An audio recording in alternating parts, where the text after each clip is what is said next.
So, hello everyone, this is our first video of accountancy, and nearly about less than 2 months are left for the exam. And आज last date है 2025 का, सो मैंने सोचा कि क्यों ना आज से ही हम स्टार्ट करें। और 2026 फ़ैब को आपका एग्ज़ाम है, अकाउंट्स क्लास 12th। होपफुली मैं आपकी हेल्प कर पाऊँ और आप वीडियोस को जो है वो अच्छे से प्रैक्टिस करें। साथ में पेन कॉपी लेकर बैठे, है ना, जैसे मैं पेज और ये पेन लेकर बैठी हूँ, ऐसे आप भी लेकर बैठे और अपने जो नोट्स हैं वो बनाते चले जाएं। मैं आपको प्रेफर करूँगी कि आप A4 साइज शीट ले लें या फिर आप एक नोटबुक ले लें नई, और अब जो भी 2 मंथ्स में मैं आपको कराने वाली हूँ उसको आप फॉलो करें। थोड़ा सा कराने से पहले ये एक बुक आप सबके पास ऑलमोस्ट होगी, DK गोयल की ये बुक है अकाउंटेंसी। ये पार्ट ए है जिसके अंदर आपको पार्टनरशिप फॉर्म्स आ जाता है, और एक और बुक है अभी मेरे पास, एनालिसिस ऑफ फाइनेंशियल स्टेटमेंट्स, जो कि आपकी थर्ड बुक है ना, पार्ट बी की। और एक बुक और है इशू ऑफ शेयर्स और इशू ऑफ डिबेंचर्स की, उसको मैं बाद में दिखाऊंगी, है ना, वो अभी मेरे पास है नहीं, वो अभी स्कूल में है। सो देखिए, जो हमारे पास फर्स्ट बुक है, फर्स्ट बुक के अंदर आप अगर चैप्टर्स देखेंगे, if you will see the chapters, तो जैसे ये बेसिकली आपके पास चैप्टर्स हैं, जैसे accounting for partnership firms fundamentals है, देन आपके पास change in profit sharing ratio among existing partners है, देन एडमिशन ऑफ पार्टनर है, देन देर इज़ रिटायरमेंट और death of a partner, then dissolution of partnership firm. और अगर मैं इस बुक की बात करूँ तो देखिए, जो आपका ये बुक है ये आएगी आपकी 36 मार्क्स की, है ना। This is your book first, जो आपकी 36 मार्क्स की आएगी। इसके अंदर आपका ये जो चैप्टर फर्स्ट है, मैं यहीं पे लिख देती हूँ, अराउंड आप इसको 9 से 10 मार्क्स लेकर चलें, ठीक है। चैप्टर 2 आप 3 से 4 मार्क्स लेकर चलें, लेकिन बेसिक्स आपके इससे कवर होंगे।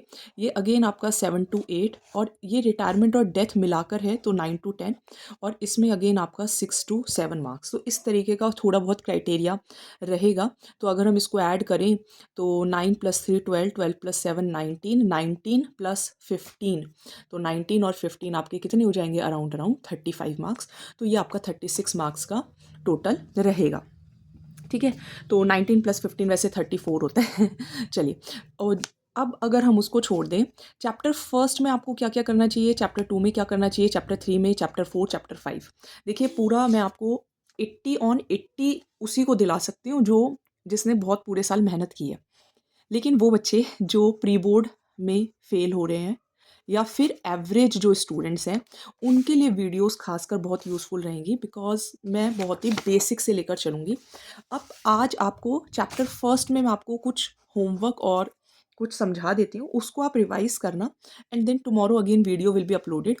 तो हम अराउंड चैप्टर फर्स्ट को 3 to 4 डेज देंगे, और 3 to 4 डेज में आपका ये टॉपिक कवर हो जाएगा। इन्हीं सेम टॉपिक्स को आप दोबारा से, जो भी आप नोटबुक बनाएंगे उसको रिवाइज कर लेना, और बुक आपके पास ये नहीं है तो अगेन आप वीडियोस को वॉच कर सकते हैं। देखिए, थ्योरी पार्ट हम छोड़ देते हैं, इसके अंदर आपको सबसे पहले लर्न क्या करना चाहिए। Again I am telling you कि ये आपका प्रॉपर वो नहीं है कि मैं आपको पूरी पूरी बुक करा रही हूँ। मेरा जो फोकस है वो बेसिकली एवरेज स्टूडेंट्स पर है, या वो स्टूडेंट्स जो पास होने के लिए भी सफ़र कर रहे हैं।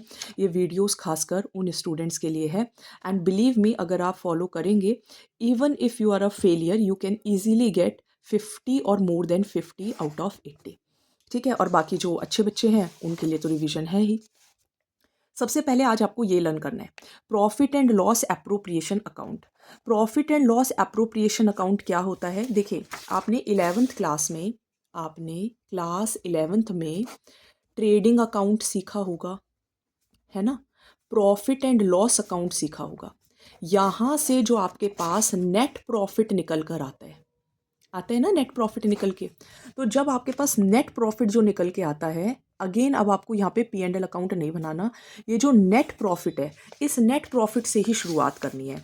वो जो नेट प्रॉफिट होगा वो आपको यहाँ लिख देना है। अब आप सोचिए कि आपकी कोई पार्टनरशिप फर्म है, जैसे मान लो आप कोई भी अपने 3 पार्टनर्स ले लो, ठीक है, जो जिनके साथ भी आप क्लास में बैठते हो। मान लो ये ए है, उसको नाम दे दो A, B और C। आप 3 हो जो क्लास में एक साथ बैठते हो। आप तीनों ने मिलकर एक फर्म बनाई है जिस फर्म का नाम है ABC फर्म। समझ आ गया। अब ये जो ABC फर्म है, इन लोगों ने पैसा दिया है ऑर्गेनाइजेशन को। ए ने कुछ पैसा दिया है, बी ने कुछ पैसा दिया है, सी ने कुछ पैसा दिया है। जो ये पैसे देते हैं फर्म को, उसे हम कहते हैं कैपिटल। है ना, उसे हम क्या कहते हैं, कैपिटल कहते हैं। सिमिलरली हो सकता है इसमें से किसी ने, ए ने, बी ने या फिर सी ने ऑर्गेनाइजेशन से कोई पैसा विड्रॉ भी किया हो, तो उसे हम कहते हैं ड्राइंग्स, राइट। तो जब ये लोग फर्म को पैसा देते हैं तो उसे कहते हैं कैपिटल, और जब ये लोग फर्म से पैसा लेते हैं तो उसे हम कहते हैं ड्राइंग्स। अब जब भी पैसे लेने और देने की बात आती है तो उस पे हमें एक चीज़ कभी नहीं भूलनी चाहिए, जिसको हम कहते हैं ब्याज, यानी कि इंटरेस्ट, है ना। आप कभी भी, क्योंकि हमने सीखा है कि ओनर अलग है, ओनर, ये मैं इंसान ऐसे ही बना रही हूँ जब से मैं 11th 12th में पढ़ा रही हूँ, ये दुबला पतला सा ही मैं बनाती हूँ।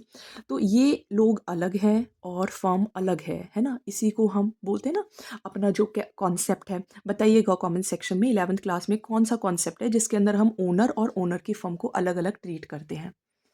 अच्छा, अब जब ये दोनों अलग अलग हैं तो अगर ये ऑर्गेनाइजेशन से, मान लो ये ए ही है ना, ये ए है, मान लो इसके ये बाल बना लिए मैंने, ये बी है, ठीक है, और ये अपने पास सी है। अब जब ये लोग फर्म को पैसा देते हैं तो ये लोगों को तो पता है कि फर्म अलग है और हम अलग है, तो ये क्या करते हैं, फर्म को बोलते हैं कि आप हमें इंटरेस्ट दो, हमने आपको पैसा दिया है तो उस पर आप हमें इंटरेस्ट दो, तो उसे हम क्या बोल देंगे, interest on capital. Clear. Similarly जो फर्म है वो भी ये बोलेगी कि आपने हमसे पैसा लिया है तो आप भी हमें इंटरेस्ट दो, समझ गए। तो उसे बोलेंगे इंटरेस्ट ऑन ड्राइंग्स। नहीं समझ में आया हो, आप थोड़ा सा रिवर्स करें वीडियो को और दोबारा से उसको देखें। तो दो इंटरेस्ट हो गए, एक हो गया इंटरेस्ट ऑन कैपिटल और एक हो गया इंटरेस्ट ऑन ड्राइंग्स। अब आप बताइए फर्म के लिए खर्चा कौन सा है और फर्म के लिए इनकम कौन सी है। फर्म को इंटरेस्ट ऑन कैपिटल देना है ना। फर्म ने इनसे कैपिटल तो ली है, लेकिन फर्म को इन्हें इंटरेस्ट ऑन कैपिटल देना है। तो जब फर्म से पैसा जाएगा तो इंटरेस्ट ऑन कैपिटल फर्म का क्या हो गया, खर्चा, एक्सपेंसेस। और एक रूल तो आपने सभी ने सीखा होगा, debit all expenses credit all incomes, nominal account. तो यानी कि इंटरेस्ट ऑन कैपिटल फर्म के पॉइंट ऑफ व्यू से खर्चा है, एक्सपेंसेस है, सो ये डेबिट होगा। सिमिलरली जो इंटरेस्ट ऑन ड्राइंग्स है, ये फर्म के लिए क्या हो गई, ए बी सी ने ऑर्गेनाइजेशन से पैसा लिया, तो अब ये ऑर्गेनाइजेशन को ब्याज देंगे, तो ऑर्गेनाइजेशन के पास इंटरेस्ट आएगा, आएगा तो इनकम होगी, इनकम होगी तो credit all incomes and gains. तो ये कौन सी साइड आएगा, क्रेडिट साइड आएगा। Interest on drawings credit side, interest on capital debit side, interest on drawings credit side, interest on capital credit side. एक ट्रिक मैं आपको बता देती हूँ, डी सी, यानी कि drawings credit side, drawings credit side, debit capital, debit interest on capital. ठीक है, आई होप याद रह जाएगा। अब आप इसको देखिए, तो प्रॉफिट, ये नेट प्रॉफिट कहाँ से आया, प्रॉफिट एंड लॉस अकाउंट से आया। इंटरेस्ट ऑन ड्राइंग्स मैंने आपको बता दिया फर्म के लिए इनकम है, इंटरेस्ट ऑन कैपिटल फर्म के लिए खर्चा है। सिमिलरली फर्म को अगर पार्टनर्स को सैलरी देनी पड़ रही है, मान लीजिए ये ए है, ये बोलता है कि मैं बिना सैलरी के काम नहीं करूँगा, मुझे सैलरी चाहिए, अगेन फर्म का खर्चा है, फर्म का खर्चा है, फर्म को पैसे देने हैं, पैसे देने हैं, खर्चा है, खर्चा है, खर्चा है, तो डेबिट साइड। बी बोलता है मैं तो कमीशन भी लूँगा, या सी बोलता है मैं भी कमीशन लूँगा, खर्चा है, खर्चा है, तो डेबिट साइड, तो कमीशन। अब एबीसी फर्म के पास कुछ प्रॉफिट हुआ, कुछ इन लोगों ने इंटरेस्ट ऑन ड्राइंग्स रिसीव कर लिया पार्टनर से, कुछ पैसे इकट्ठे हो गए। जो पैसे इकट्ठे हुए उसमें से पार्टनर्स को सैलरी दे दी, पार्टनर्स को कमीशन दे दिया, पार्टनर्स को इंटरेस्ट ऑन कैपिटल दे दिया। अब बच्चा जो प्रॉफिट है वो पार्टनर्स को मिलना चाहिए, है ना। मान लो प्रॉफिट की इनकम, यहाँ पे हम कुछ भी अज्यूम कर लेते हैं, मान लो यहाँ पे क्रेडिट साइड में टोटल 1 लाख आ गए, ठीक है, और खर्चा होकर मान लीजिए 50,000 रुपये खर्च हो गए, तो बाकी जो 50,000 हैं वो डिस्ट्रीब्यूट हो जाने चाहिए ए में, बी में और सी में। लेकिन फर्म ने सोचा, जैसे कि हम सबके पेरेंट्स कुछ ना कुछ सेविंग करते हैं, घर वाले कुछ सेविंग्स करते हैं, तो फर्म ने भी सोचा कुछ पैसे सेव कर लेते हैं और फिर हम पार्टनर्स को डिस्ट्रीब्यूट करेंगे। मान लो 50,000 में से 10,000 सेव कर लिए, तो उसे बोलते हैं रिजर्व।